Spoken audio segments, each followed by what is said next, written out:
मी doctor Suraj Satish Misal, विषय विशेषज्ञ कृषी हवामानशास्त्र, जिल्हा कृषी हवामान केंद्र, जे कार्यरत आहे कृषी विज्ञान केंद्र मोहोळ येथे, महात्मा फुले कृषी विद्यापीठाअंतर्गत.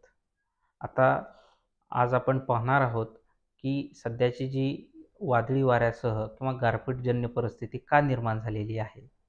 आता जर आपण पाहिलं तर सध्या मध्य महाराष्ट्र तसेच मराठवाडा या परिसरावर चक्राकार वारे वाहत आहेत. या प्रणालीमुळे मध्य महाराष्ट्र तसेच मराठवाडा, विदर्भ तसेच कर्नाटकपासून ते तमिळनाडूपर्यंत कमी दाबाचे पट्टे सध्या सक्रिय आहेत. या प्रणालीमुळे जे अरबी समुद्रापासून ते बंगालच्या उपसागरापासून जे बाष्पयुक्त वारे वाहत आहेत, ह्या दोघांचे चक्राकार वाऱ्यांचं मिश्रण होत असल्याकारणाने सध्या वादळी वारे आणि गारपिटीसाठी पोषक वातावरण राज्यामध्ये तसेच सोलापूर जिल्ह्यामध्ये आपल्याला पाहावयास मिळत आहे.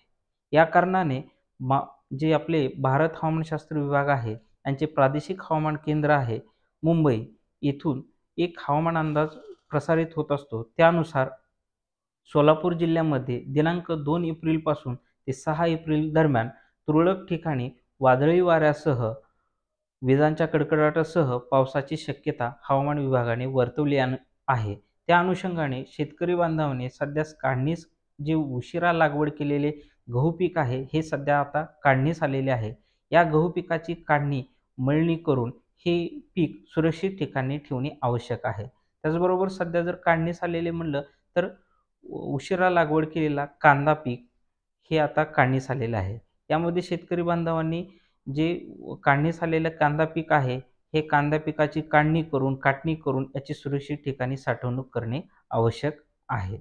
आणि जो शेतमाल आपला जो मळणी केलेला शेतमाल आहे, जसे की आता आपण बघतो की रब्बीमधले गहू असेल, ज्वारी असेल, हे आपलं जे शेतमाल असं वाळवलेला शेतमाल आहे घरासमोर, तर तो आपण योग्य ठिकाणी साठवणूक केली पाहिजे. आता सध्या आपण जर खरबूज आणि कलिंगड या पिकाची काढणी सुरू आहे. ज्या ठिकाणी परिपक्व अवस्थेमध्ये असणाऱ्या खरबूज आणि कलिंगड या पिकाची सुद्धा काढणी करून त्यांचे योग्य असे विक्री व्यवस्थापन शेतकरी बांधवांनी केले पाहिजे. जेणेकरून ह्या वादळी वाऱ्यामुळे आणि होणाऱ्या पावसामुळे त्या पिकाची होणारी हानी आपल्याला वाचवता येऊ शकते. आता जर आपण बघितलं तर सोलापूर जिल्ह्यामधील द्राक्षाचा हंगाम हा उशिरा असतो आणि आता हे बऱ्यापैकी जवळपास काढणी हंगाम हा चालू आहे.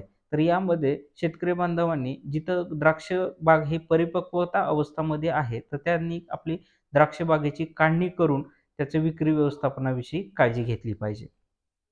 आता आपण 4 एप्रिल रोजी भारत हवामानशास्त्र विभागाने आपल्या सोलापूर जिल्ह्यासाठी एक इशारा दिलेला आहे. त्यामध्ये आपल्याला मेघगर्जनेसह सोसाट्याच्या वाऱ्यासह आपल्याला पावसाची शक्यता वर्तवली असल्याकारणाने केळी या पिकासाठी आपण ज्या ठिकाणी केळी ही परिपक्वता अवस्थामध्ये आहे, त्या ठिकाणी केळी हे पीक पडण्याची शक्यता असते वाऱ्यामुळे. तर त्या ठिकाणी शेतकरी बांधवांनी आपल्या केळी पिकास आधार देण्याचं काम केलं पाहिजे. आणि अशा तऱ्हेने आपण ही जी वादळी वारे आणि ही पावसाची शक्यता हे जेणेकरून सायंकाळच्या म्हणजे 4 नंतरच्या कालावधीमध्ये घडण्याची शक्यता असते. त्या कारणाने आपले पशुधन हे सुरक्षित ठिकाणी बांधून वगैरे घ्यावे आणि आपणही घराच्या बाहेर पडताना योग्य ती खबरदारी घेणे आवश्यक आहे.